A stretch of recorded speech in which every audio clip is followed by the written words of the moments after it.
지금 어디 있어 지금? 나? 도장 다 됐던데. 네. 중앙당이나. 그러니까 뭐 비상금. 중앙당 비상금.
잠시 후 2시부터 행사가 시작될 예정입니다.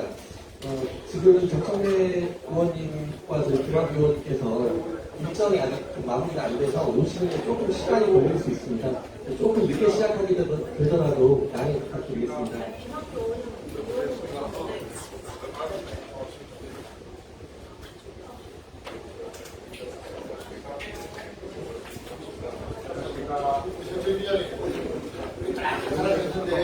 시간 안 지키고 가는 사람이 있어요. 시간 그냥 딱 하고 가면 돼. 무서운 사람이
후 정청래 의원님께서 오시는 대로 행사를 시작하겠습니다.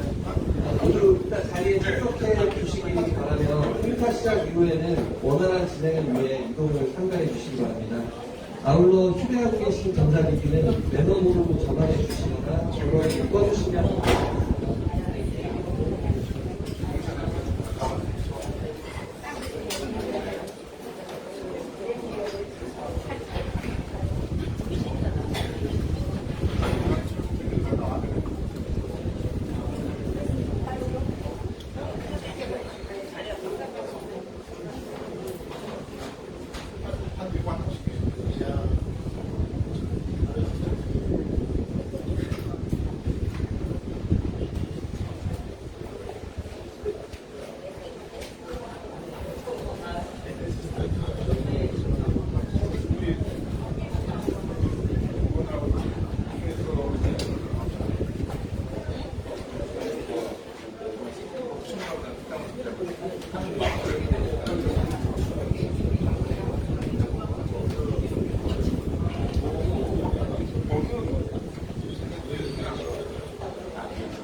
이제 곧 오시고 계시다고 합니다. 그 뒤쪽에 지금 계신 분들은 좀 앞쪽 그 옆에 그 공간이 좀 있으니까 좀 앞쪽으로 나와주시기 바랍니다.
지금 이쪽으로 들어오시면 네, 이제 들어오실 때 뜨거운 박수로 맞이해 주시면 고맙겠습니다.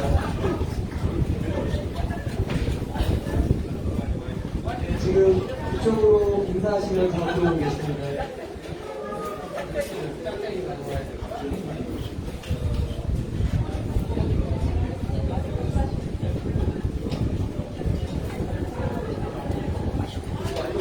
네, 정청래 의원이 오셨습니다.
이빨이 막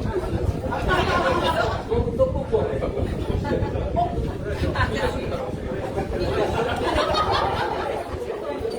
유지 없지, 유지? 나 지금 막 떡볶이 하가지고.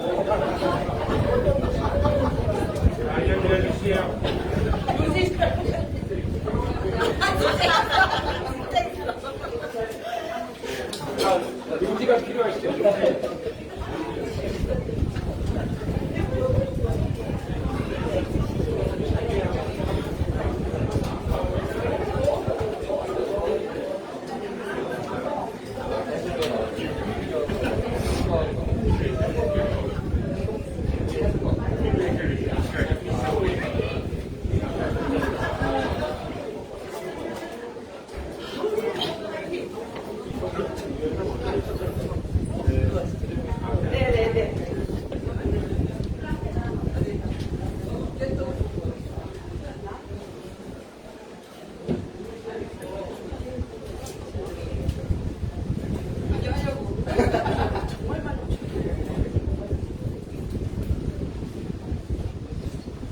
죄송합니다. 공간이 협소해갖고 밥을 소득 중에 저희가 적지 않은 편인데도 이렇게 많이 오셔갖고 이 안쪽에도 지금 직접 못 들어오고 대기하시는 분이 계시는데요. 강남 가까이요.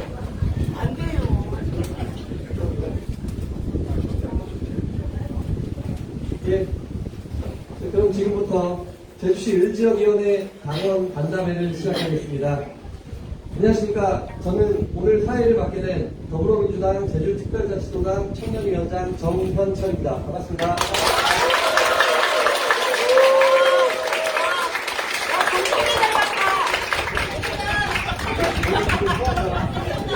같은 정씨입니다. 네, 오늘 정청래 의원님께서 다음 또 서귀포 일정이 있으셔서 좀 빠르게 진행하도록 하겠습니다. 네, 바쁘신 일정 속에서도 참석해주신 당원분들께 진심으로 감사의 말씀을 드리겠습니다. 네, 먼저 국민의례가 있겠습니다. 모두 자리에서 일어서 국기를 향해 서 주시기 바랍니다. 국기에 대하여 경례. 바로 이하 생략하겠습니다. 모두 자리에 앉아주시기 바랍니다. 네, 오늘 정말 감사하게도 많은 분들이 자리에 주셨습니다. 바쁘신 와중에 이 자리를 빛내주시기 위해 참석해주신 내빈분들을 소개해드리겠습니다. 시간 관계상 국회의원님과 도의원분들만 소개시켜드리겠습니다. 한 분 한 분 소개할 때마다 뜨거운 박수 부탁드리겠습니다. 먼저 제주시 을지역 국회의원이시자 제주도당 위원장이신 김한규 국회의원님을 소개합니다.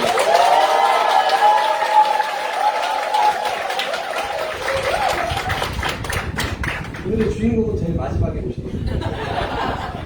네, 문정복 경기시흥시가 국회의원님 소개시켜드리겠습니다.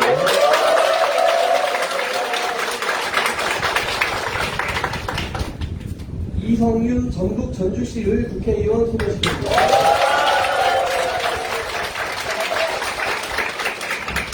네, 다음 제주특별자치도의회 의원님들을 소개시켜드리겠습니다. 네, 김경미 도의원님 참석합니다. 김기환 도의원님 참석하겠습니다. 박두화 의원님 참석해 주셨습니다.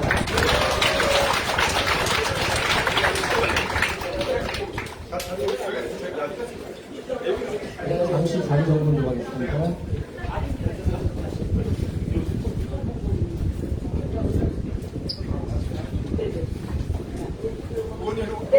네, 자리가 너무 협소해서 오늘 너무 많이 왔어요. 네, 다음으로 박호영 도의원님 반갑습니다. 한권 도의원님 참석해 주셨습니다. 한동수 도의원님 참석해 주셨습니다. 홍인숙 도의원님 참석해 주셨습니다. 네, 이상으로 내빈 소개를 마치겠습니다. 소개 순서가 바뀌었거나 시간 관계상 모두 소개시켜드리지 못한 부분이 있다면 넓은 마음으로 이해해 주시면 고맙겠습니다. 네, 이어서 김한규 제주시 국회의원님의 인사말을 듣도록 하겠습니다. 할까요?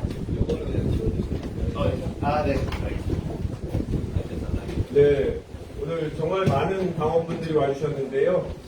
바쁘신 시간에도 우리 정청래 후보님 꼭 뵙기 위해서 많은 분 오셨는데 정말 죄송합니다. 사무실이 이렇게 많은 분들이 오시는 행사들이 없어서 네, 비도 오고 해서 아이고 비면 어떨까 걱정을 했는데 제가 불필요한 걱정을 한 것 같습니다. 아마 지금 늦게 오신 분이 이쪽에서도 쭉 보고 계시고 저희가 화상 중계라도 해야 될 판입니다.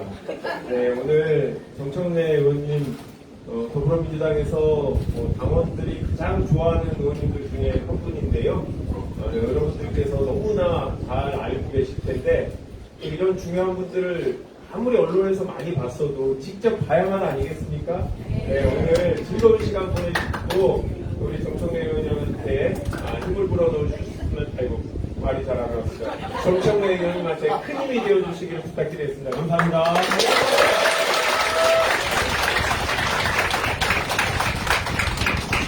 네, 좋은 말씀 감사드립니다. 이어서 오늘의 주인공을 앞으로 모실 차례입니다.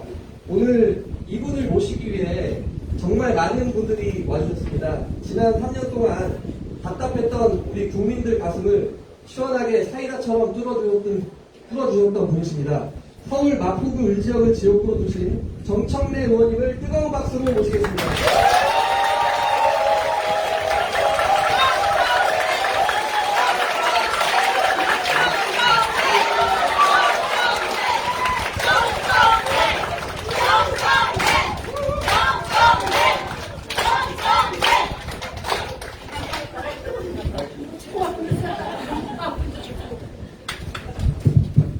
분 소개가 빠진 것 같습니다. 우리 장정환 제주도 호남양 회장님. 네, 반갑습니다.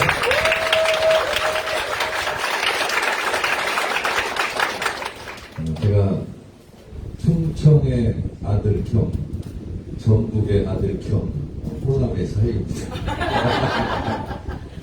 이상하죠? 충청의 아들 근데 전북의 아들 제가 좀 말씀드리면 저는 충청남도 금산군 진산면 신망리 그래서 신남매 중에 10번째 막내로 태어났고 제 아내는 전라남도 강진군 장천면 평길이 교도부락에서 역시 신남매 중에 또 10번째 막내. 근데 왜 전북의 아들이냐?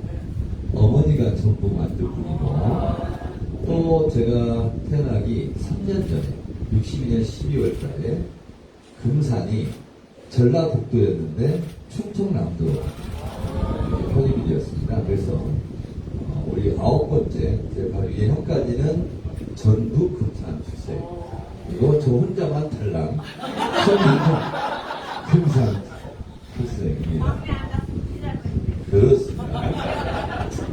제가 한 20분 정도 제 소개를 하고 그리고 당대표 관련한 것은 질의응답 과정에서 소상하게 설명드리려고 하는데 그에 앞서 여러분 김한규 의원님 어떻게 생각하세요? 보물이나 보물 키워주십시오. 민주주의 보물 알겠습니까? 저는 김한규 의원 생각하면 미국의 오바마 대통령이 생각납니다.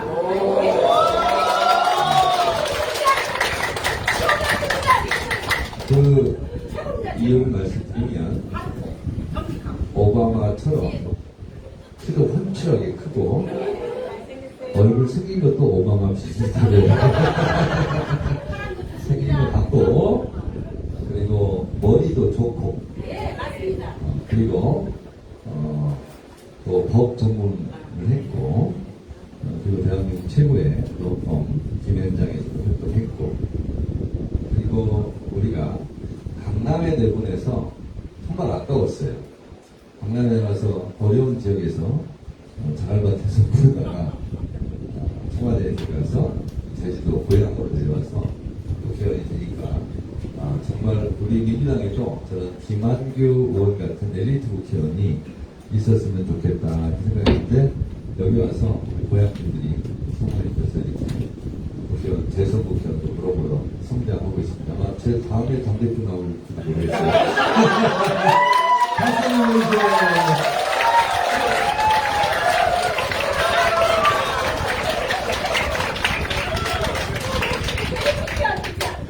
저 팬클럽이 있어요. 청래당이라고. 우리 청래당 모임에 한 번 왔었어요.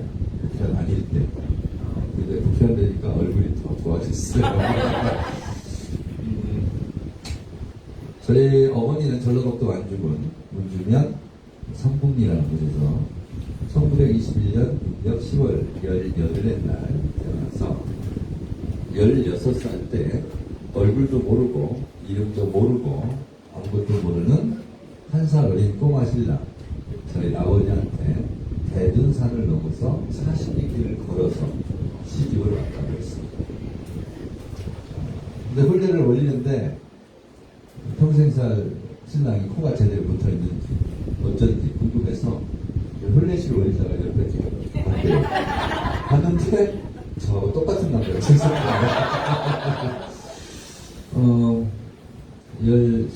2년 후에 큰 형님을 39년도에 낳았습니다. 39년생이니까 우리나라 나이로 87세.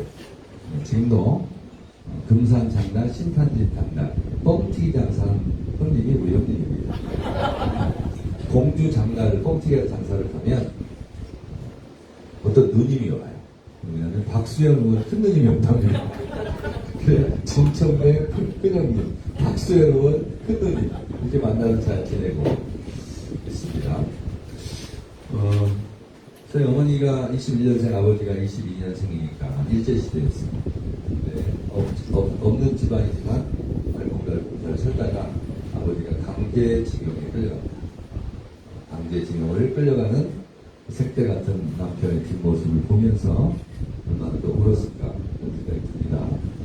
일본 홋카이도 탄광에 가서 3년 내내 빛을 못 보고 석탄을 켰다고 했습니다. 돈 한 푼 없이 3년 만에 돌아왔는데 정말 돈 한 푼이 없대요. 그래도 목숨을 던져서 살아와서 붙잡고 많이 울었다고 했습니다. 전쟁이 터졌어요. 저희 동네는 산간 오지, 대림산 기슭 마을이고 초등학교 때 우리 동네를 미술 시간에 그리면 하늘을 동그랗게 그렸습니다. 이렇게 평지가 없고 다 경사하면 그 산비탈 논을 일고 살았는데 쟁기질을 하면은요, 저 남의 따라 해봤는데 이렇게 길쭉하게 할 때 폭이 너무 좁아요. 논이 그런 논이었습니다. 근데 전쟁이 터졌어요. 산골 오지마을을 옛날에 아까 430을 갔다 왔습니다만 전쟁이 한참 어렵습니다. 낮에는 국군이, 밤에는 인민군이 지배를 하기 때문에 위험천만한 산간 오지마을을 했습니다. 인민군이가 총을 들고 밥하라면 밥을 했고 또 낮에 국군이 와서 또 뭘 도와달라고 도와주고 그래서 어머니는 무학 글씨를 모르는 천 어머니였지만 중립대교를 했다고 했습니다. 살려고. 근데 아무래도 인민군들이 불만이 있었던지 해가지고 아버지를 논바닥으로 끌어냈습니다. 그리고 동네 사람들 다 불러놓고 인민재판을 했는데 총살형을 선고받고 사형장으로 끌려가는 남편의 뒷모습을 보면서 또 얼마나 울었을지 상상이 안 갑니다. 이분 좀 닫아주실래요? 그런데 거기 끌려가면 걸어서 나온 사람이 없다고 했습니다. 인민군들이 해가 뜨면 산으로 도망가고 그런 시신을 수습해서 오고 하는 그런 곳이었는데 웬일인지 아버지가 살아서 걸어서 나왔어요. 강제시. 뭐 이렇게 놀래요. 그랬으니까 제가 있지. 그러니까 내가 있지. 좀 생각을 하면서 들었어요.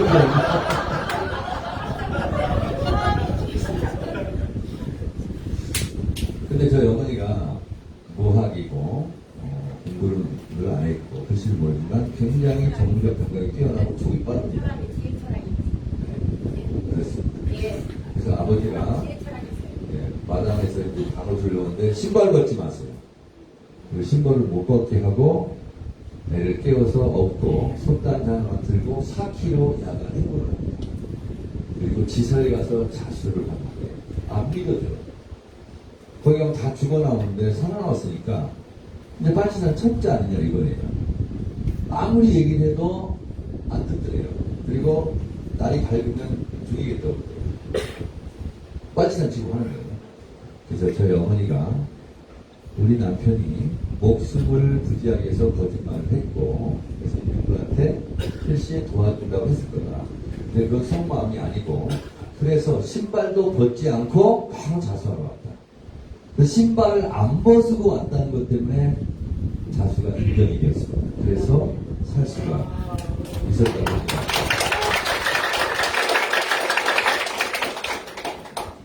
저희 어머니는 10남매를 낳았는데 저는 호적사들이고 5남매 중에 막내 둘이십니다. 큰형님이 39년생, 둘째 형님이 53년생, 14년간이 텅 비어 있습니다. 애를 낳아서 돌지 나서 아장아장 걸을만 하면 홍역이 와서 데려가고 또 홍역이 와서 데려가고 그렇게 5 아기를 잃었다고 했습니다. 그러면 아기가 죽으면 아버지가 힘차려다 싸고 아이를 묻으러 산으로 가는 뒷모습을 보면서 우리 어머니는 또 얼마나 많이 불었어졌습니다. 그렇습니다. 5번을 연고 그랬고 어머니는 애를 낳으면 희귀병이 걸려서 지금도 의학적으로 증명이 안 되는데 애기 낳고 해산을 하면 1년간 목이 2배로 뚝뚝 들어가지고 걷기가 어려웠다고. 근데 신기하게 1년이 지나면 몸이 다시 정상으로 오고 그랬다고 했습니다. 그래서 어머니가 저한테 살아계시면 나는 28년 가까이 불렀었다고 그리고 10년을 뚝뚝 먹어가지고 있었다고 그렇게 얘기하셨습니다. 근데 우리 어머니는 그 아기가 어디에 묻혔는지 한 군데를 알지를 못합니다. 아버지가 평생 가르쳐주지 않고 어머니는 돌아가실 때까지 아기 이름을 모르고 돌아가셨습니다. 당연히 저도 모릅니다. 근데 큰 아들이 장성을 해서 결혼을 했어요. 아니, 중학교에 갔어요. 중학교 3학년 때 공부를 참 잘했다고 했습니다. 근데 등록금이 없어서 중3 때 자퇴를 시키려고 아버지가 학교에 갔는데 담임선생이 김한규보다는 못할 수도 있지만 머리가 좋고 재주가 많으니 1년 등록금은 내가 내주겠다. 담임선생이 그렇게 제안했는데 저희 집 가훈이 가오를 잃지 말자. 자존심을 지키자. 그래서 자퇴를 시키고 우리 큰형의 지게를 만들어주고 아버지랑 장작을 패러 산으로 올라가 학교를 갈 애가 지게를 지고 산으로 올라가는 모습을 보면서 우리 어머니는 또 얼마나 울었을까요? 그 아들이 장성을 또 해서 결혼을 했습니다. 그런데 우리 큰 형수가 41년생이에요. 근데 우리 어머니가 시집온 바로 그 동네에서 또 시집을 왔어요. 40리를 걸어서 어머니처럼 똑같이 시집을 왔다고 했습니다. 그래서 첫 손주를 가졌어요. 그 어머니한테 제가 평소에 어머니 뭐 너무 이렇게 10명씩 애를 많이 낳았어요. 이렇게 물어보면 웃으면서 그래요. 모르겠더라. 옛날에 네 아버지가 손만 잡으면 내가 생기더라. 며느리가 5개월 때 그날 밤 아버지가 그만 어머니 손을 잡고 말았어요. 그래서 제가 생겼어요. 며느리가 5개월인데 시어머니가 또 임신을 한 거예요. 나못 그러긴 하고 또 회사도 하면 도와주고 해야 돼서 3개월 때 대전에 있는 산부인과를 뛰어갑니다.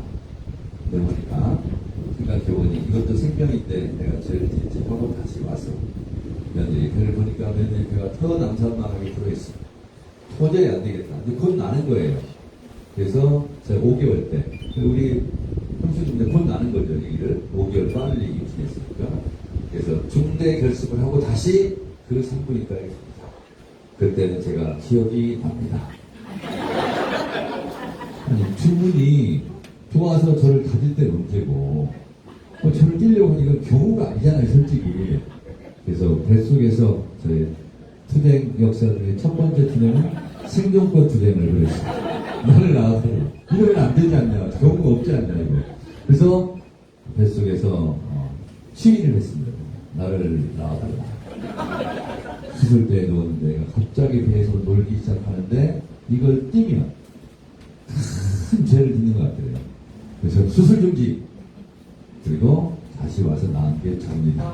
하마터면 소리가 되겠습니다. 제가 6살 되는 해 무학이었던 어머니, 글씨를 모르는 어머니가 혼자 호롱불에서 밭에 일하고 나서 설거지하고 나서 혼자 호롱불 밑에서 한글을 배우기 시작했습니다. 독학으로. 왜 독학으로 깨우치는지 몰랐어요. 1년 동안 어머니가 한글을 다 깨우치고 사칙, 연산, 더하기, 빼기, 나누기, 곱하기를 어머니가 스스로 다 깨우치고 1부터 만까지 저를 숫자를 가르치고 한글을 저를 가르쳐서 제가 7살 때 한글을 띄고 1부터 만까지 쓸 줄 알고 읽을 줄 알고 그리고 더하기, 빼기, 나누기, 곱하기를 제가 한 상태로 초등학교 입학했어요. 김한규 의원보다는 못할지 모르지만 저보다 신동이라고 했어요. 그리고 웬일인지 모르게 어머니가 국민교육원장은 꼭 읽고 쓰고 외우고 가야 된다고. 매일같이 국민교육원장이 외우는 거 검사를 했어요. 그래서 그때 외웠던 국민교육원장을 지금도 까먹지 않고 머릿속에 넣고 있습니다. 우리는 민족 중의 역사적 사명을 띠고 이 땅에 태어났다. 조상의 빛날 오늘 오늘 태어난 우리 장군처럼 밖을 일구며 앞장설 때다. 이에 우리의 나갈 바라봐 교육을 지켜주고 성실한 몸과 튼튼한 몸으로 학문과 기술을 배우고 있으며 강한처럼 될 수 있는 이걸 다 외웠습니다.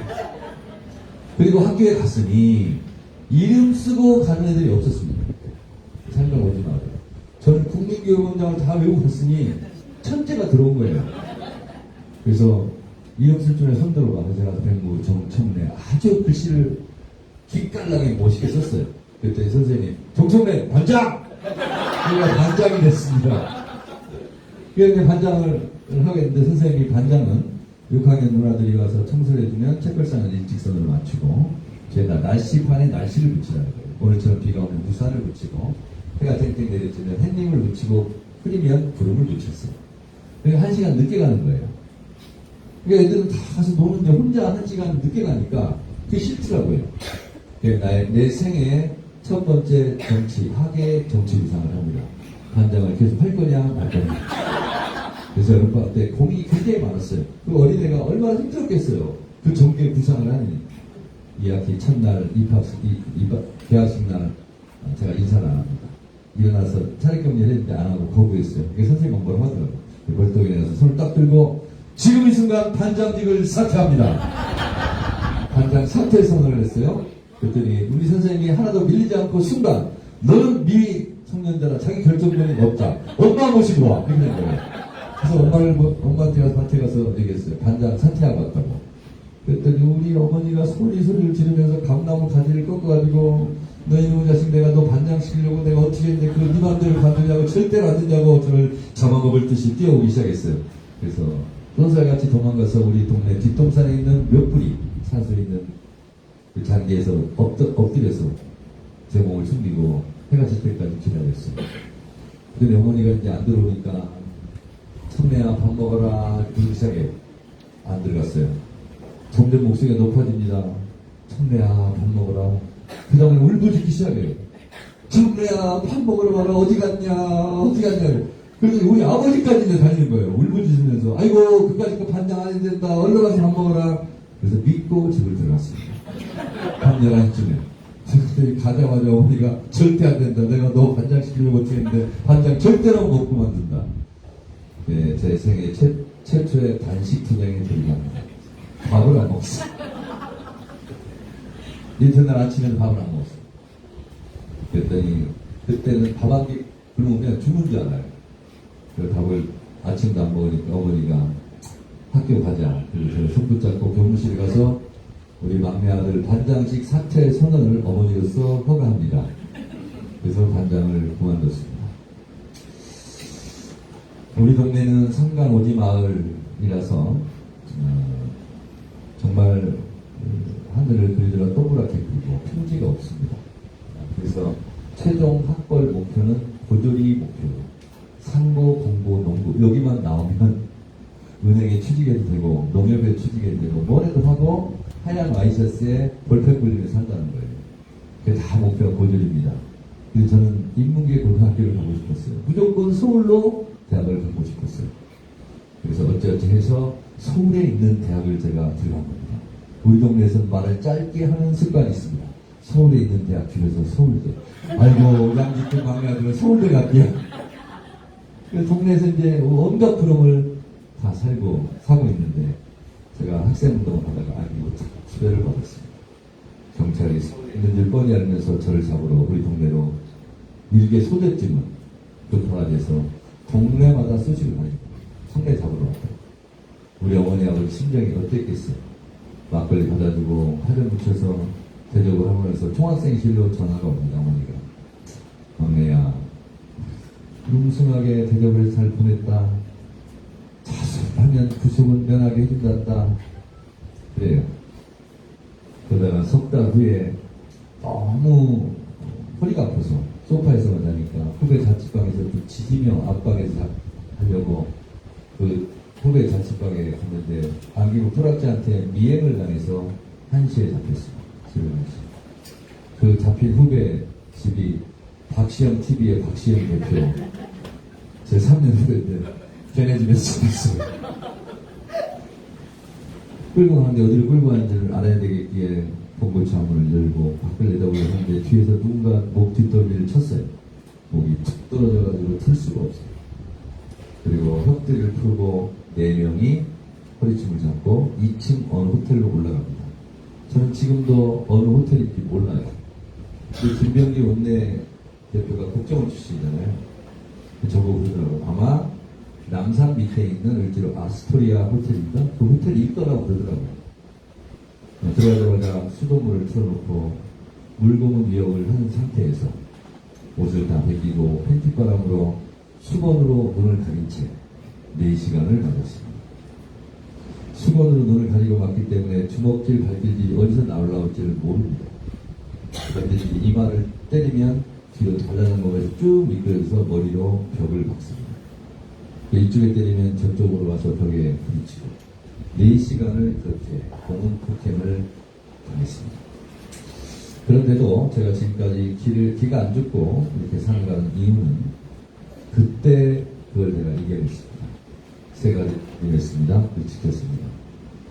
아프다고 울지 않기, 그만 때려달라고 빌지 않기, 그리고 또 때리라고 언급 없는 기와서 방 한가운데 앉아있기.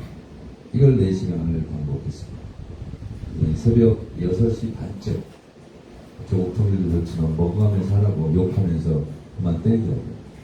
그때 4시간 동안 정말 살아있다는 것이 보통이었습니다. 그리고 석 달 감옥 살았는데 갑자기 나가래요. 서울구치소에서. 뭐냐면 광주 청문회 5.18 청문회 그때 했지 않습니까? 그래서 전두환 백담사를 보내면서 노태우 대통령이 막 밀리니까 학생들 다 그냥 무조건 풀어주라고 했다. 그래서 석방이 돼서 그 소식을 뉴스를 듣고 어머니가 인천에 있는 누나 집에 와 있는데 아파트 벨을 눌러서 띵동띵동하고 신발을 벗고 어머니 맞이하러 가려고 했더니 어머니가 막 뛰어나오면서 그래요. 신발 벗지 마. 6.25 때 아버지 때 한 것처럼. 그러더니 신발을 못 벗게 하더니 쟁반에다가 생두부 2모를 갖고 와서 이걸 다 먹어야 신발을 벗게 한다는 거예요. 한 모는 먹었는데 2모째는 힘듭니다. 2모째 먹어봐. 진짜 힘들어요. 어머니가 강제 투입을 했어요. 그 2모를 다 먹으니까 어머니가 그때서야 쟁반을 놓고 저를 끌어안고 오시던 우리 어머니. 2번 다시 감옥 가지 말라고 2모를 먹어야 한다는 거였어요. 네, 그 다음에 또 이 부르자식은 미 대사관제 정보용성으로 또 징역을 삽니다. 미 대사관제 진압당하면서 정경의 방패에 머리를 찍혀서 제가 이쪽에 10반을 보냈습니다. 그래서 빵꾸가 났어요. 이제는 단식 투쟁을 해도 삭발 투쟁은 못합니다. 빵꾸가 났죠. 남대문 경찰서 뒤에 한독병원이라는 데 가서 엑스레이를 찍었는데 의사 선생님이 굉장히 위트가 있는 분이었어요. 저한테 엑스레이 찍고 다 보더니 머리를 크게 다쳤으나 머리는 정상이다. 그리고 압박 공대를 하고 미이라처럼 텔레비에 제가 나왔나 봅니다. 둘째 형수가 시골에 가서 어머니 충격받을까 일주일 동안 텔레비를 껐대요. 근데 어머니가 정무적 감각이 매우 뛰어나고 촉도 빠르고 정확합니다. 추석 때도 안 오고 설 때도 안 오니까 그날 둘째 며느리를 앉혀놓고 너 몇 달 전에 이상한 짓 하던데 막내가 됐지. 둘째 형수님이 막내 서방님 지금 서울에 있어요. 이렇게 얘기를 한 거예요. 그러니까 어머니가 그 다음날 면회를 오셨어요. 저는 이제 징역을 살아도 그냥 살지 않습니다. 평범하지 않습니다. 옥중 투쟁위원장을 역임하고 있었습니다. 돈 없어서 변호사를 못 산 사람들이 국선 변호사를 사는데 변호가 소홀합니다. 제가 그래서 항소이유서 탄원서를 써줬습니다. 그리고 무기징역을 제가 15년 감형도 시켰습니다. 그리고 목포교수에 있을 때는 여러분 감옥에 있는 사람은 제일 걱정하는 게 마누라 고무신 거꾸로 쓰는 겁니다. 면회 올 때 안 오면 밥을 못 먹습니다. 편지가 와야 되는데 안 오면 울고불고 난리가 납니다. 편지가 한번 오면 그 편지에 답장을 보내야 됩니다. 볼펜을 쓴 것은 괜찮은데 사인펜을 쓴 것은 눈물을 뚝뚝 틀면 이 글자를 알아볼 수가 없어요. 그럼 그거를 햇빛에다 비치면서 이 글자가 도대체 무슨 글자냐 이러면서 답장을 써서 보내는데 그분이 글자이기 때문에 저한테 부탁을 합니다. 뭘 알아야 했어요. 그래서 제가 그 사람 인생을 다 듣습니다. 그래서 거기에 맞게 편지를 써줬습니다. 저는 감옥에 2년 있으면서 30명 여자와 연애를 했습니다. 어린 나이에 참 많은 것을 경험했습니다. 그중에 잊혀지지 않는 편지가 이모 씨인데 징역을 7년인지 9년인지를 받고 왔는데 딸한테 편지가 왔어요. 초등학교 3학년이 침을 묻혀가지고 연필을 썼는데 아빠, 엄마가 집에 안 들어와. 3일 동안 밥을 못 먹었어. 배고파 죽겠어. 아빠 언제 나와? 이런 글이었어. 그걸 가지고 편지를 보면서 저도 울고 그분 그러는데 결국은 할머니한테 가라고 편지를 썼어요. 근데 그 후에 일주일에 답장이 왔습니다. 할머니 집에 가서 밥 잘 먹고 있다고. 근데 걔가 최소한 일주일을 굶었던 것 같아요. 3학년짜리가. 여러분 혹시 가족 중에 교도소에 있는 분 있으면 손 들지 마시고요. 꼭 면회 가세요. 편지를 쓰거나 진짜입니다. 김학규 감옥을 안 가봤죠. 감옥에 있으면 편지 한 통이 인생의 답니다. 그렇게 배웠던 사람들 편지 한 통 오면 너무너무 좋고 이뻐요. 그거 한번 하시기 바랍니다. 어머니가 근데 옥중투쟁위원장이라고 구치소장이 특별 배려를 해서 특별 면회를 시켰습니다. 유리창 사이를 하는 게 아니라 어머니랑 손을 잡고 1시간 면회를 하는데 55분 동안 울기만 하셔요.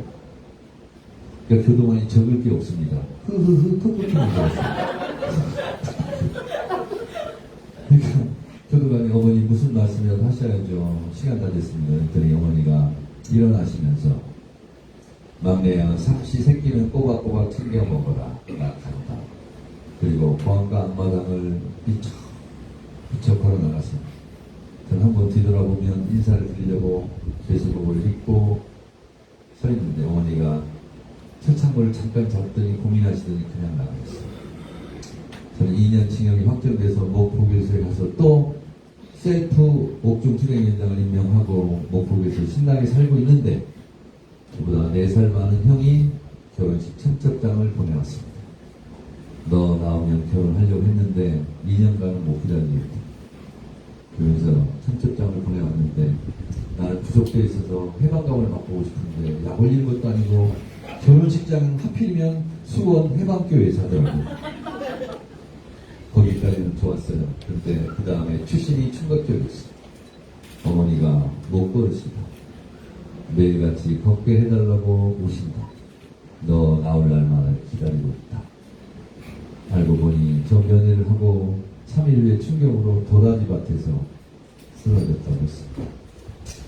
징역을 다 살고 나가보니 어머니가 몸이 너무 작아졌고 왜소해졌고 누워 계시는데 저한테 건강하게 잘 살다 왔냐 한마디를 하시더니 어머니가 이 또 말이 청산유수입니다.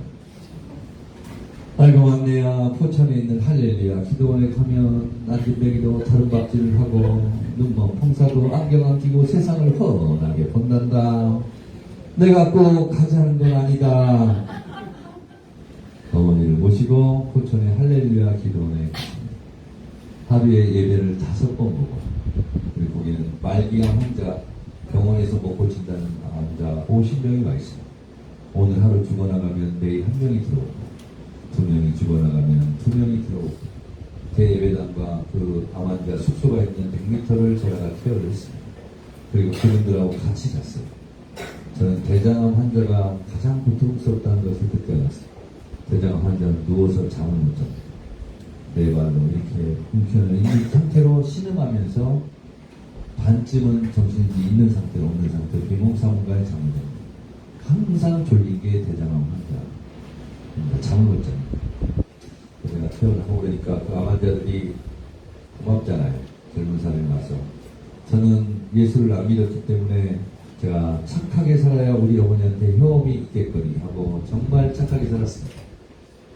5번 예배보고 암 환자들 케어하고 스판 나눠드리고 공상하고 삽 들고 꽃갱이 들고 운동장 작업 나가고 어머니 대소변 받아들이고 새끼 밥 갖다 드리고 2시간 이상을 못 잤어요.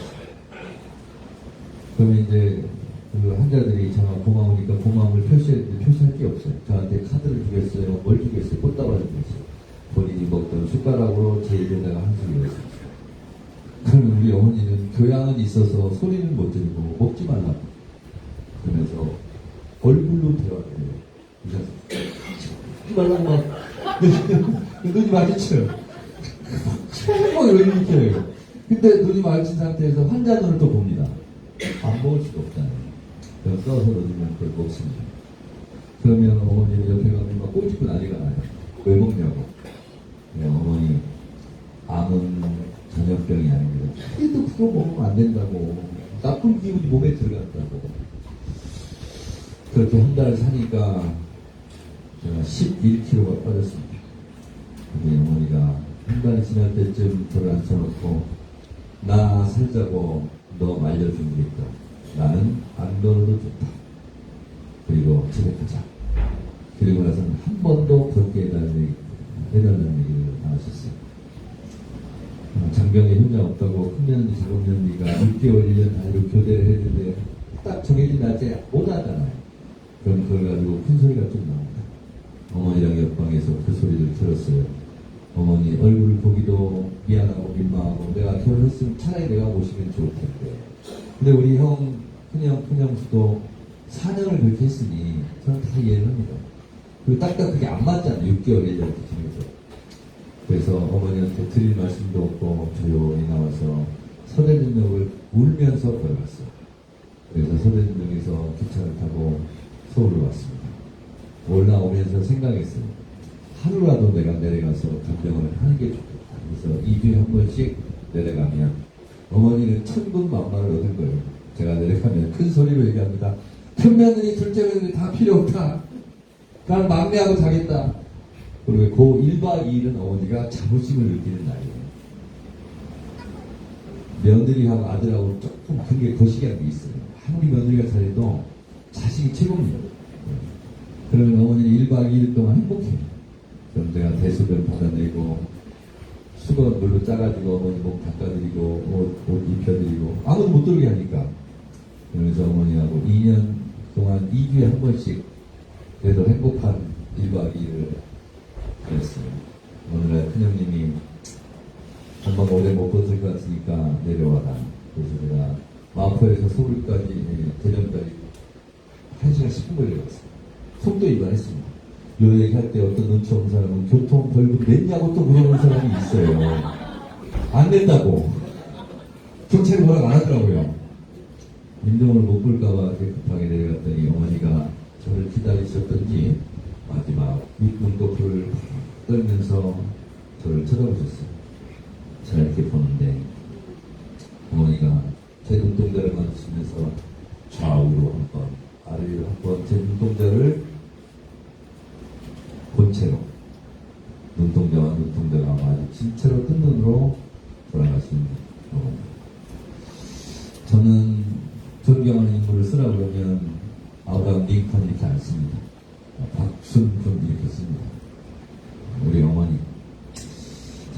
어머니 얘기를 길게 한 것은 우리 어머니 같은 어머니만 있었을까. 2025년 7월 13일 오늘 사는 우리는 100년 전 독립운동하면서 또 이름 없이 빚도 없이 대한민국을 지키기 위해서 살았던 박순분 같은 수많은 어머니들의 노고를 잊어서는 안 되겠다는 생각을 하고, 또 정혜인 우리 아버지 같은 아버지들, 강제징용 끌려가고 일제 있을 때 죽을 고비 넘기고 했던 우리 아버지 같은 아버지들의 노고를 잊어서는 안 된다는 생각을 하고, 또 지금 87세가 된 우리 큰형님 같은 큰형님들, 그리고 3년 전에 돌아가신 우리 큰형수님 같은 그런 며느리들이 다 갖고 온 피땀 어린 대한민국입니다. 대한민국은 그냥 오늘 어느 날 하늘에서 떨어진 게 아닙니다. 제가 정치를 시작할 때도 하는 과정에도 지금도 오늘도 우리 어머니가 꿈꿨을 대한민국을 만들기 위해서 제가 정치를 합니다. 제 서재에 어머니, 아버지, 장인, 장모님 영정 때 썼던 사진을 네 분을 모셔놓고 문안 인사를 드리곤 합니다. 우리 어머니가 꿈꿨을 대한민국 일제시대 때 얼마나 고생스러웠을까.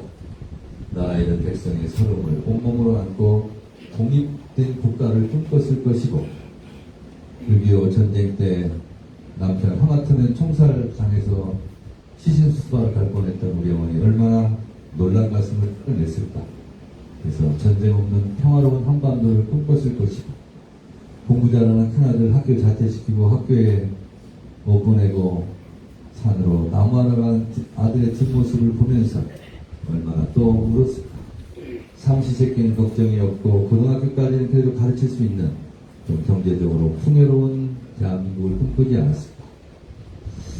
안 날려다 난 아들 서울로 대학 보냈더니 데모하고 감옥 가고 빨간 줄 올랐다고 그 집 아들이 이제 인생 끝났다고 이렇게 동네 사람들 얘기를 들으면서 또 얼마나 속상했을까.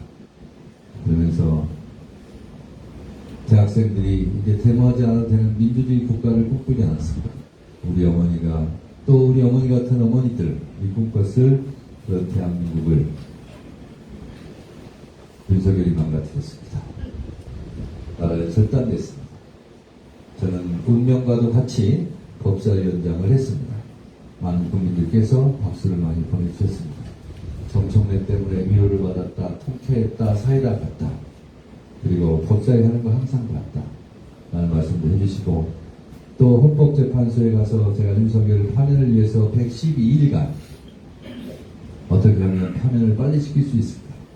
근데 파면 선고가 나오지 않고 일주일, 2주일, 3주일 늘어지면서 우리 국민들은 또 얼마나 내가 탔을까. 그러면서 저도 속이 새카맣게 타들어가고 그 누구보다 제가 범민의 밤을 보내지 않았겠어요. 이 모든 과정을 거쳤습니다. 대한민국은 권력자들이, 독재자들이 지켜온 게 아니라 조선시대 의병을 일으켰던 이름 없는 백성들처럼 대한민국은 대한민국 주인인 대한민국 국민들이 여기까지 밀고 지켜왔다는 사실. 그래서 헌법재판소 재판을 위해서 꾸려진 17명의 변호사와 제가 책을 썼습니다. 국민이 지키는 나라. 윤석열 파면 110일간의 생생한 기록, 이런 책이 나왔습니다. 거기 맨 마지막 18번째 저자로 제가 나옵니다. 350페이지 마지막 부분에 제가 이렇게 썼습니다. 역사는 직진하지 않는다. 그러나 결코 후퇴하지 않는다. 정권은 짧고 국민은 영원하다. 정권과 국민이 싸우면 끝내 국민이 이긴다. 국민이 지킨 나라, 대한민국.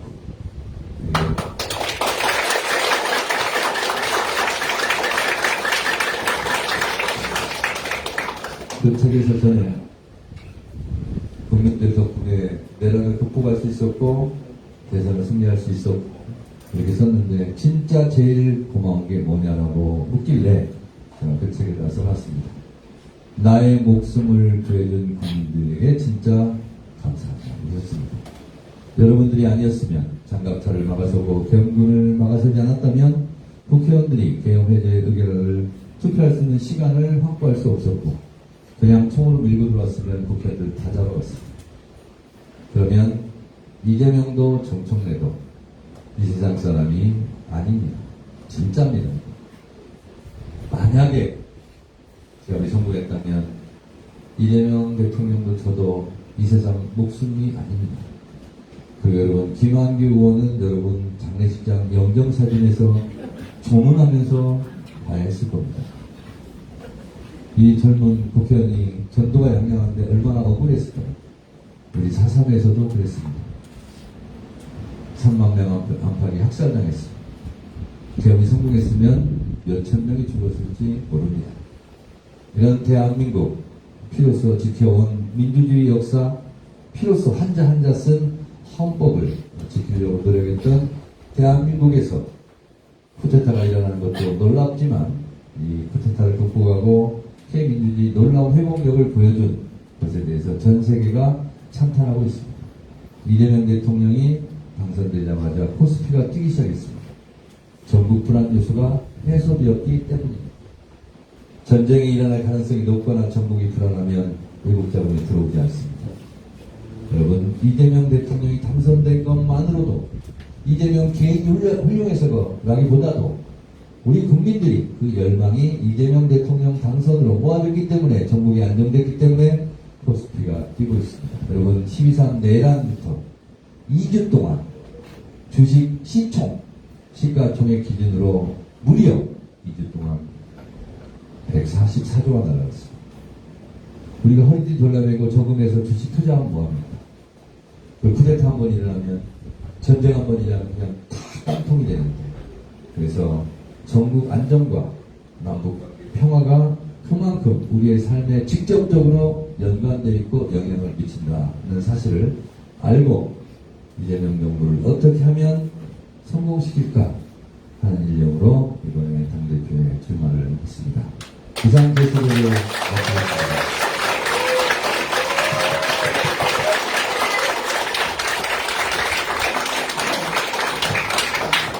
자, 그러면 당대표 전당대회 관련해서 지금부터 물으시는 부분에 대해서 답변하는 걸로 대신하도록 하겠습니다. 예, 지금 정청래 의원님께서 다음 일정이 또 서귀포에 있으셔서 많이는 못 받고 편하게 해주시는 분들 몇 분만 받도록 하겠습니다. 한 25분 정도 시간이 되네요.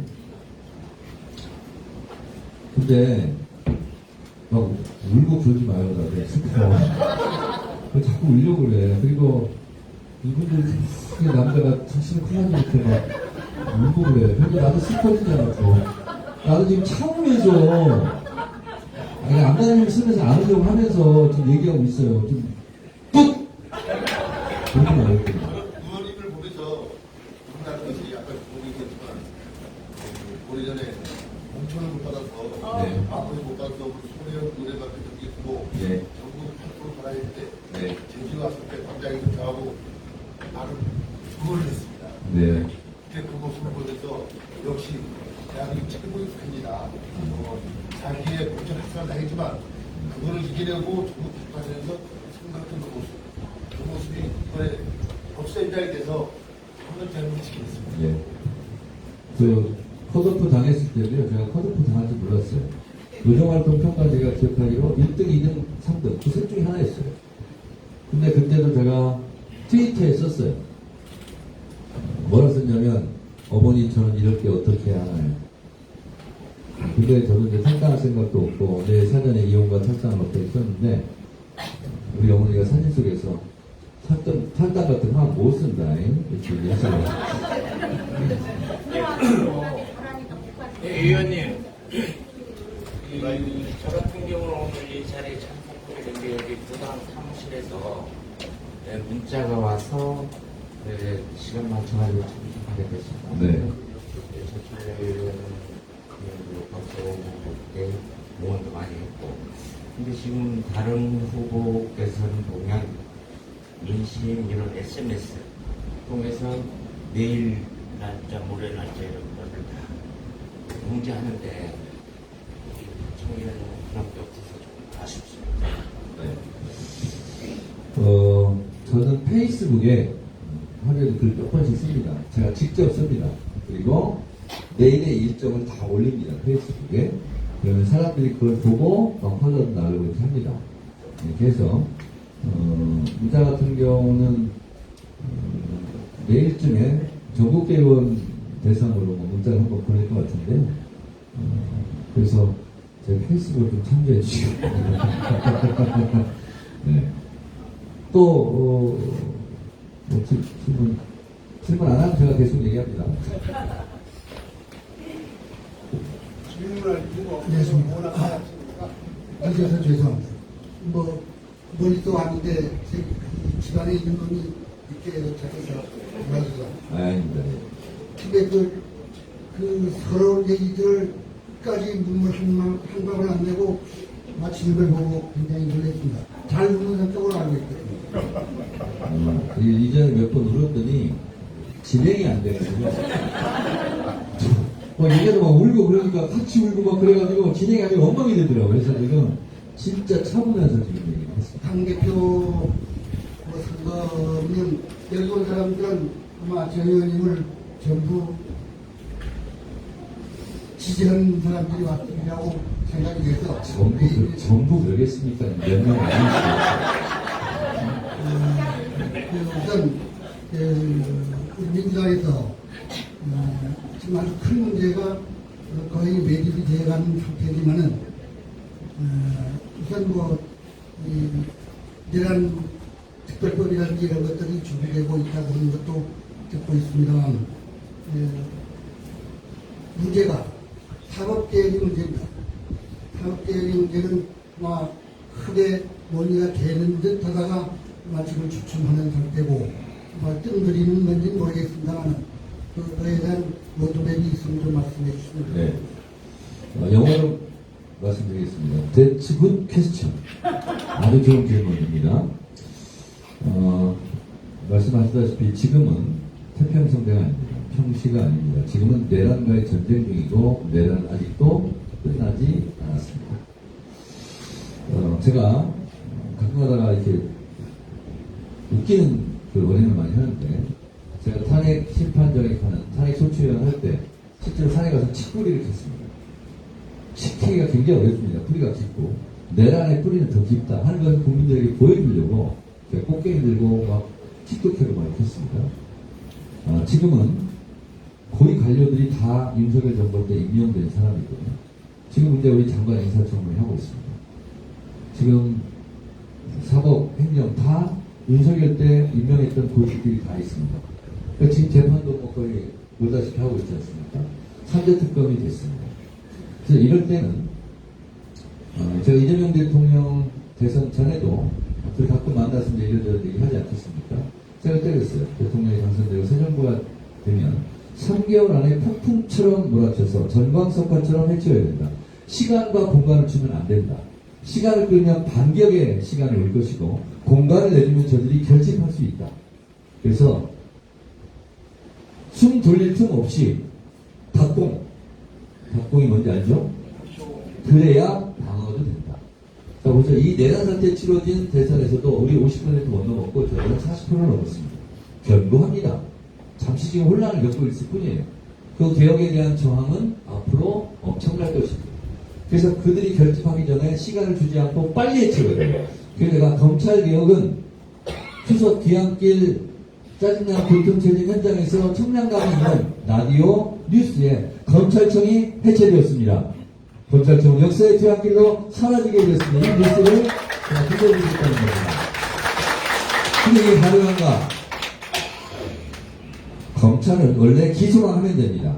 이거 재판해주세요. 이렇게 하는 걸 보고 공소제기라고 해요. 공소청으로 검사들은 다 배치하면 됩니다. 그리고 수사는 경찰이 해야 됩니다. 공수처도 수사를 합니다. 그러면 수사 관련된 게 예를 들면 부딪힐 수도 있고 할 수도 있지 않습니까? 그러니까 수사위원회에서 교통정리 하라 이겁니다. 법은 나와 있어요. 그냥 통과시키면 돼요. 지금이 골든타임이에요. 그래서 방망이를 칠거나 말까 요것만 나와 있어요. 이거요 한 달이면 충분합니다. 제가 법사위 할 때 시원하게 방망이 치는 거 보셨죠? 그냥 치면 돼요 그냥. 그러면 이런 오해가 있더라고요. 그러면 검찰은 그동안 해체돼서 검찰은 없어지냐? 그게 아닙니다. 자, 법은 통과돼요. 그런데 준비하는 기간이 필요해요. 이걸 법정용어로 유예 기간이라고 합니다. 자, 이 제주도에도 검찰청사가 있습니다. 그 검찰청사를 누가 어떻게 쓰는지, 검찰 수사관들을 어떻게 배치할 것인지, 그러면 중수청으로 가야 되겠죠? 수사기관으로. 그리고 검찰에 있는 직원들이 있지 않습니까? 남자 직원, 여자 직원, 행정 직원들은 어떻게 분배할 것인지, 이 준비하는 기간이 필요해요. 사무실은 누가 쓸 건지, 어디 쓸 건지, 1층은 뭐 쓰고 2층은 뭐 쓸 건지, 이 준비하는 기간이 1년이 필요하다는 사람도 있고 6개월이 필요하다는 사람이 있어요. 그러면 6개월이 필요하다고 결론이 나면 법에 중수청, 공소청, 국가수사기관을 분리한다. 단 준비기간이 필요하기 때문에 6개월 후에 이 법은 시행한다. 이렇게 끝나는 거예요. 박수! 그러면 정리예요. 자, 언론개혁 말씀드리겠습니다. 방송 3법 제가 과방위원장 때 이미 통과시켰어요. 근데 거부권 행사했어요. 김민희 위원장이 지금 통과시켰어요. 자, 그리고 나서 이건 본회의장 통과시키면 됩니다. 그리고 언론중재법 이거 통과시키면 됩니다. 끝이에요. 그리고 사법개혁 말씀하시는데요. 그거는 제가 법사위원장 할 때 이미 논의가 다 끝났어요. 대법관은 30명으로 한다. 왜 그러냐? 대법관들이 너무 경무에 시달려요. 너무 읽어볼 자료가 많고 재판 건수가 너무 많아요. 힘들다면서요. 경무에 시달리면서요. 그걸 덜어준다니까? 무슨 논리로 반대해요? 그걸 법으로서 경무를 좀 덜어준다는데 하면 됩니다. 다만 시간을 언제 할 거냐 요것만 남아있는 겁니다. 그래서 원래는 대선 집회할 수도 있었어요. 자, 그런데 이런 게 있습니다. 당대표는 120%를 해야 돼요. 그래서 속도도 빠르게 해야 돼요. 그래야 야당과 협치는 여당 당대표랑 하는 게 아닙니다. 대통령하고 하는 거예요. 당대표가 120%를 해놓으면 대통령이 여당, 야당 대표 뽑아놓고 아이고 한 20% 정도는 좀 깎아줍시다. 그래서 대통령이 체면 쓰고 대통령 협치 안정 이런 공을 가져갈 거 아니에요. 그래서 여당 당대표를 싸우는 자리지 그냥 국민의힘하고 앉아가지고 이렇게 대화하고 타협하는 그런 자리가 아닙니다. 그래서 제가 강력한 개혁 당대표가 되겠다는 거예요. 그래서 제가 싸움은 제가 할 테니 대통령은 일만 하십시오라고 제가 이미 말씀드리고 있는 거예요. 왜냐? 검찰개혁, 사법개혁, 언론개혁 하는데 우리 이거 입법 발의했으니까 국민의 협조해주세요. 도장 좀 찍어주세요. 도장 찍어요? 안 찍죠? 반대할 거 아니에요? 그럼 어떻게 돼요? 가만히 있어야 돼요? 싸워야 되죠? 감이 하늘에서 떨어질 때까지 기다릴까요? 그렇지 않아요. 강남에 올라가서 감을 따야 될 거 아니에요. 그래 내감이 될 거 아니에요. 그게 싸우는 과정입니다. 그래서 싸움 없이 승리할 수 있습니까? 승리 없이 국정 안정이 있을 수 있어요? 패배하고 나면 그게 안정이 올 수 있을까요? 우리는 의석수가 많습니다. 헌법 49조에 국회 의사결정은 다수결로 해라 이렇게 돼 있어요. 그냥 다수결로 하면 되는 거예요. 그 헌법 49조 다수결로 하라고 하기 때문에 총선 때 한 소리라도 더 얻으려고 하는 거 아니에요? 다수결에서 다수를 차지하기 위해서. 근데 그냥 5대5로 국민의힘이 100석이고 예를 들면 200석이 가면 똑같이 한다면 그냥 뭐따로 총선에 가위바위보해서 150석씩 나눠갔지? 총선의 민의를 왜곡하는 것이고 헌법 49조를 그 정면으로 위반하는 겁니다. 그래서 제가 국회법대로 제가 법사위를 했어요. 헌법 49조를 지금 얘기했어요. 국회법 49조는 뭔지 아세요? 국회법 49조 위원장은 위원회를 대표하고 의사를 정리하며 질서를 유지하고 사무를 감독한다. 그대로 했어요. 법대로 하면 돼요. 대한민국은 법치국가이지 관리국가가 아니잖아요. 법대로 하면 됩니다. 법대로. 그래서 지금까지는 법대로 왜 안 했느냐? 후폭풍 뭐 이런 거 걱정해서 조중동 공격. 저는 조중동 공격을 20년 넘게 받아와서 아무렇지 않아요. 그냥 하면 됩니다. 제가 법사위원장 할 때처럼. 그렇게 하겠다는 겁니다. 자, 그런데 당대표는 법사위원장 때처럼 하면 되는데 최전방 공격수로 스트라이커로 골게터로 골만 넣고 득점을 하면 되는 거 아니야. 공격을 받을 때도 있을 거 아니에요. 그럴 때는 최후방 수비수 골키퍼가 돼서 날라온 화살을 다 막아내야 돼요. 그래서 제가 전천후 올라운드 플레이어가 되겠다 라는 겁니다. 그러면 제일 중요한 게 뭐냐? 당원들과 함께 가는 거예요. 당대표 혼자 집문서 들고 뛰면 되겠어요? 당원들 당원들과 철저하게 소통하고 당원들 뜻을 받들어서 당원들이 하라는 대로 하는 거예요. 근데 당원들하고 뜻을 제일 잘 맞추는 것은 저라면서요. 그렇잖아요. 당원들 심정, 당원들 마음을 잘 헤아리는 게 정청래라면서요. 그러면 당대표가 되는 겁니다.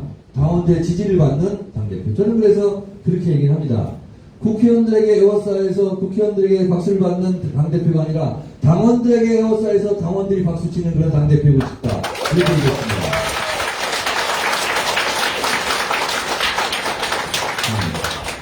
내가 맡을까? 본인도 39년생 무기십니다. 정당 생활을 60년을 했습니다. 그리고 또 우연히 강진 작전이 되고요. 아이고. 제가 좀 어디서 내주시죠. 내가 여기서 이제 서서 가능하면 말 안 합니다. 나이 먹은 사람은 요즘은 입원 닫고 제가 막 열라고 그랬어. 그렇지만 지금 고령화 시대 아닙니까? 이제 우리 정청래 의원이 분명히 이번에 이제 그 흐름을 보면 당 대표가 됩니다. 아이고. 그렇게만 해도 하여튼.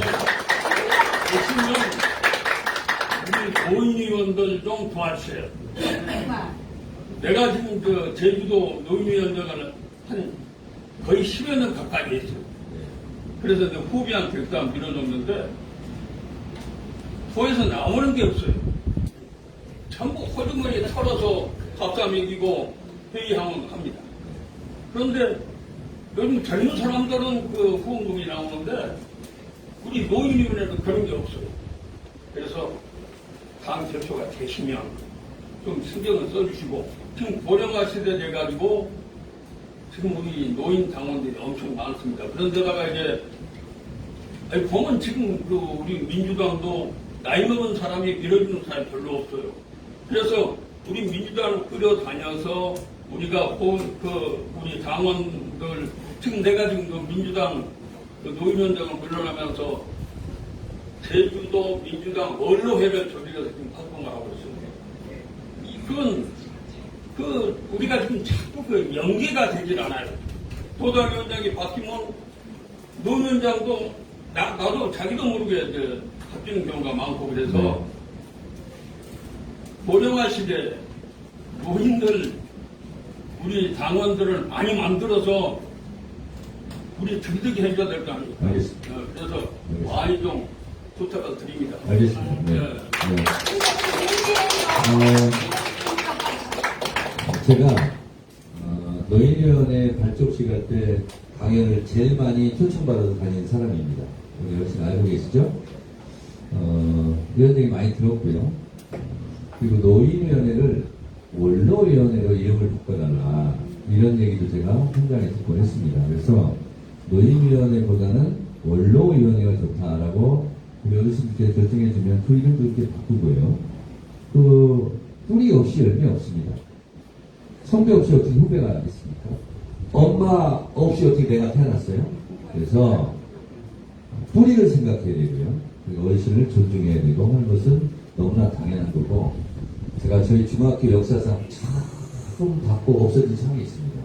중학교 2학년 때가 효도일기상을 제가 진짜입니다. 그래서 어머니도 사진 속에 항상 그래요. 아이고 막내야 너는 친구가 없으니까 동네 어른들 친부모의 키로 효도하면서 정치해라 항상 그렇게 말씀하시는 것 같더라고요.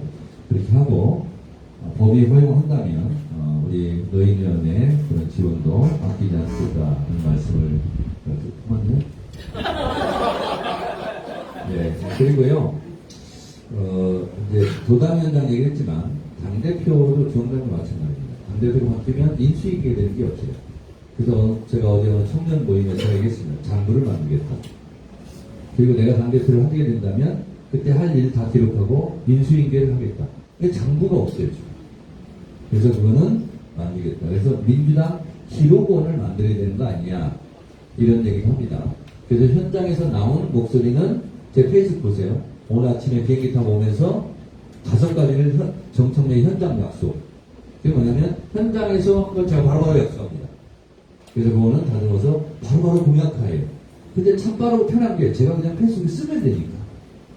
그렇게 해서 지금 정청래 현장 약속 5가지를 좀 했는데 그게 이렇게 간담회 과정에서 나온 것을 제가 바로바로 약속해서 했다는 거고 또 하나는 좀 비슷한 얘기인데요. 어느 간담회를 갔더니 그렇게 얘기해요. 당내에 국가보훈정책특별위원회를 만들어달라라는 거예요. 그래서 애국자, 나라를 위해서 헌신 봉사하다가 희생되신 분들에 대해서 추모 선양하는 것은 좌든 우든 관계없는 거 아니냐. 근데 민주당은 지금까지 잘못된 이미지, 가짜뉴스에 의해서 외교 악고 국방이 약하다, 경제가 약하다, 그리고 애국자들에 대한 선양사업, 보훈사업을 잘 안 한다. 그러니 민주당이 이걸 먼저 선제적으로 해서 우리 이념의 지평, 그리고 외국의 영토를 넓히자. 적극적으로 제가 그 자리에서 약속하고 당내에 국가보훈정책특별위원회를 만들겠습니다 하고 보세요.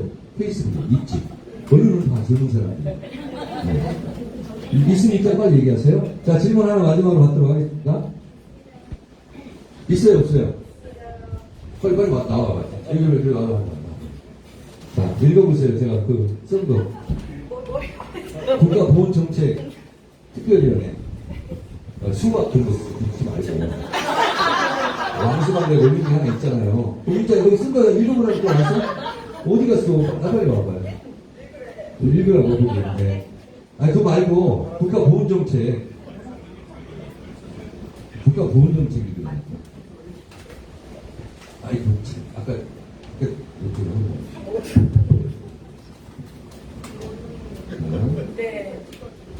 다 찍어드릴 거예요. 네. 요거. 정청래의 현장 약속 2. 일로 와봐요. 자, 읽어요. 당내 국가보훈정책특위를 정청래의 현장 약속 2.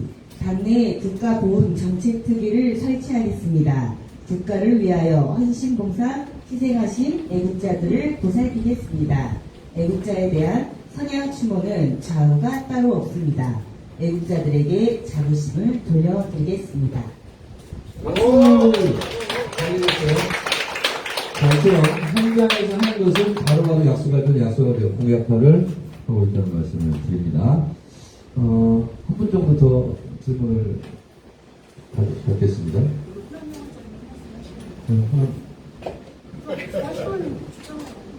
자, 그러면 질문이 없으면 제가 지목해서 질문하도록 하겠습니다. 자, 잠깐 나오세요. 네. 모자를 비싼 거 쓴 것 같아요.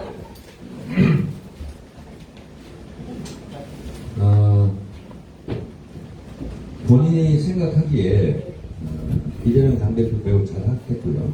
그리고 지금의 과제 당대표가 이것만 꼭 해줬으면 좋겠다. 당원의 입장으로. 굉장히 절실한 게 많은데요. 그 중에서 지금 이재명 대통령이 되고 나서 상가 분위기가 조금 달라졌어요. 불이 조금 밝아지고, 왜냐면 칠성동에는 10개 상가 중에 그 8개가 문을 닫았더라고요. 근데 지금 따르게 되면 가게를 좀 재오픈하기 위해서 이렇게 하고 있는데, 국무총리나 다른 분들이 다 일을 하실 건데, 제일 당대표는 해야 될 일이 뭐예요? 대통령 대신 싸워주셔야 되잖아요. 그죠?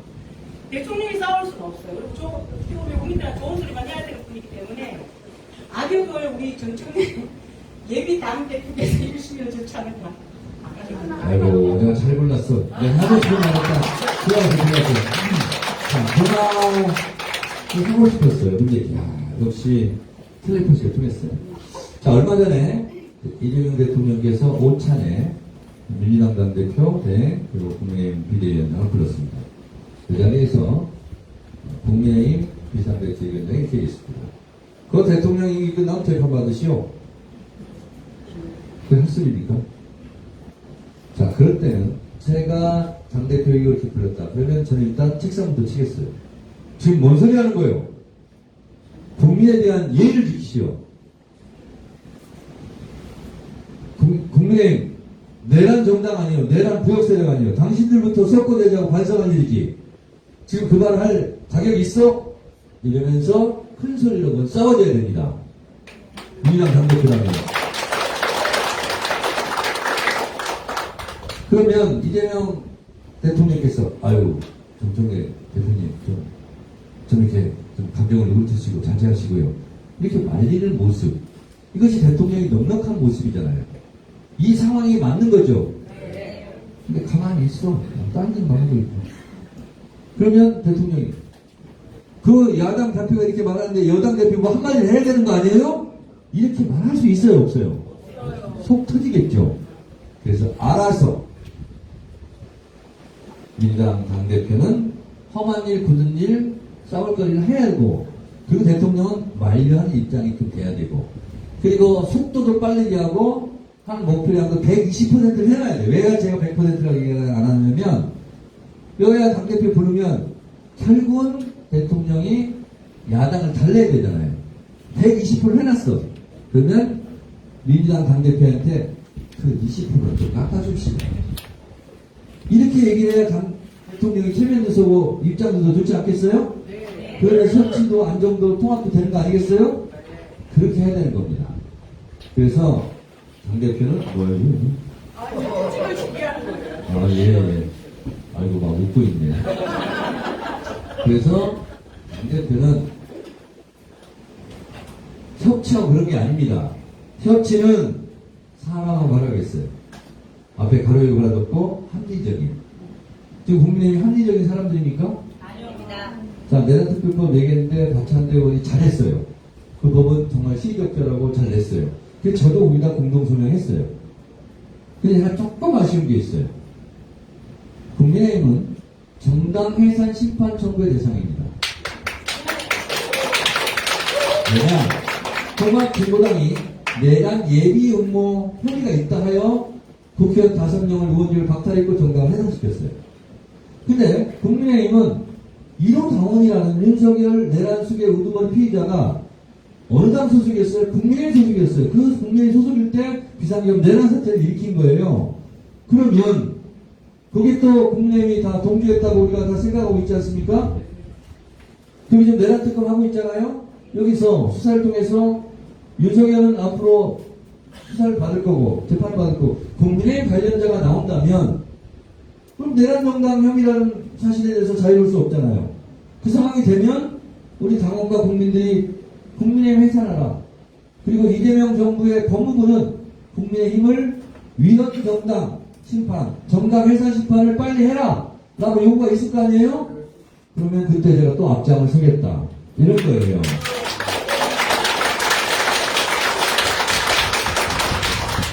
오늘도 뭐 대통령이 뭐 인사한 걸 가지고 무슨 사조직원을 하고 있어요. 여보시오들 국민의힘 귀당은 그런 말할 자격이 없어. 윤건희 정권이라고 그러잖아요. 권력을 사유한 게 누구예요? 국민들이 다 의심하고 있잖아요. 할 말이 따로 있지. 국민의힘은 제발 정신 차리고 진정으로 국민들께 무릎 꿇고 사과해본 적이 있냐고요. 아니, 선거 때는 그렇게 큰절도 잘하고 막 빌고 그러더니 내란 일어나고 나서 국민의힘 전체 의총에서 5번째 해야 돼. 안 하고 있잖아요. 국민의힘이 할 소리는 아니다. 귀당이나 좀 잘하시기 바랍니다. 남의 당 오시라고 이렇게 신경 쓰지 마시고. 그리고 한 가지만 말씀드리고 마치겠습니다. 우리 민주당원들은 이렇게 보니까 좋긴 한데 맨날 왜 전당대회 때, 선거 때 이런 때만 나와서 그렇게 하냐고. 우리도 정치 얘기 안 하고 웃고 즐기고 떠드는 날 하루 좀 있어야 되는 거 아니에요? 그래서 연말에 당원 콘서트를 하려고 그래요. 상암동 월드컵 경기장 같은 거 큰 거 하나 빌려서 5만이든 10만이든 빌려서 가수 올지는 모르겠지만 이승만도 초청하고 임영웅도 한번 초청하고 사회적 유재석도 한번 초청하고 아니면 강호동을 초청하든가 올지는 모르겠어요. 정당하게 대가를 지불하겠어요. 아니 우리가 돈이 많이 있어요. 국회의원들이 그런 무대를 만들어서 당원들을 초청하면 되죠. 그렇습니다. 그래서 그 5만 명, 10만 명 당원 콘서트 하고 그 자리가 일부가 끝나면 아까 그 읽는 사람 누구예요? 여기? 이름이 뭐예요? 거리당원이에요? 네. 네, 알았어요. 다 필요해서 물어봤어요. 그리고 끝나고 나서 당원 시상식을 할 겁니다. 그래서 100만 민주당 권리 당원 중에서 올해의 대상은 임주원? 임주원! 제수 임주원! 그 이렇게 해서 막 논쟁을 하는데도 막 주고. 국회의원 대상 제주도 김학규! 희망입니다. 최고 주게. 네? 그리고 광역 단체장품은 시상식 있겠습니다. 두두두두두두. 제주도 우영훈지사! 이렇게 수만 명 앞에서 시상식을 하겠다는 거예요. 그러면 우리 민주당 당원들이 얼마나 그동안 고생 많이 했어요. 하루쯤은 이렇게 불러놓고 자부심을 느끼고, 야, 내가 민주당을 하니까 세상에 이런 좋은 꼴도 본다. 이렇게 자부심을 느낄 수 있도록 제가 당대표로 여러분들이 뽑아주시면 그 즉시 당원 콘서트 준비위원회를 만들어서 위원장으로 모집을 할까요?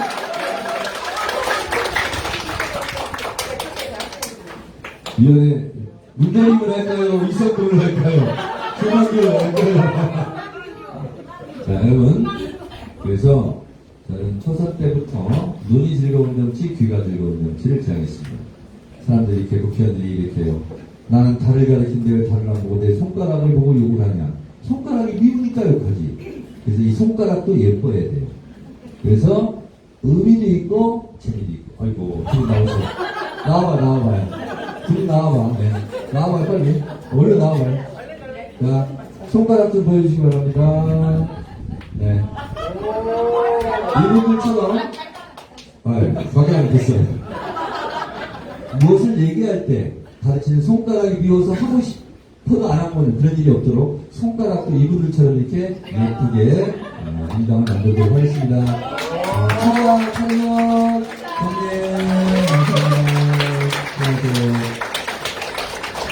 자, 이제 더 질문할 거 없죠? 네.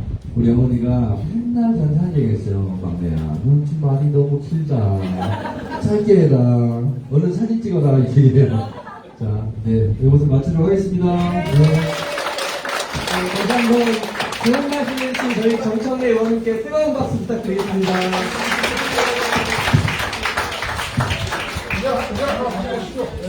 네, 저희 끝으로 오늘 행사를 기념하는 사진 촬영이 있겠습니다. 네, 사진 촬영은 여기 앉은 자리에서 할 거니까 잘 나오게 배치를 잘 서주시면 고맙습니다.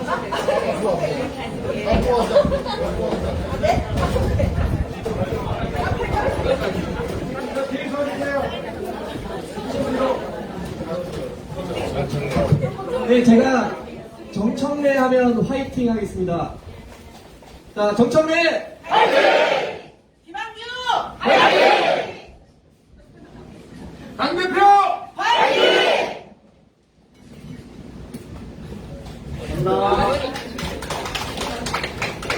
혹시 지방선거, 내년 지방선거에 출마하실 의향이 계신 분들은 당대표님 후보자께서 사진을 좀 조금 찍어주실 거예요. 이렇게 나오시면 되겠습니다.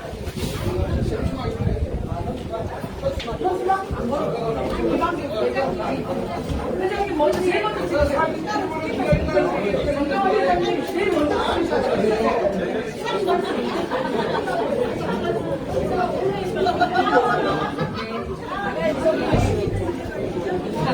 영상 주세요.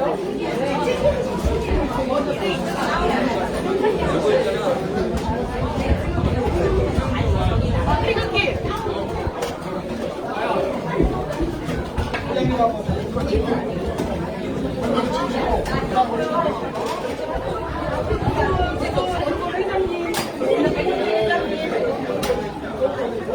원로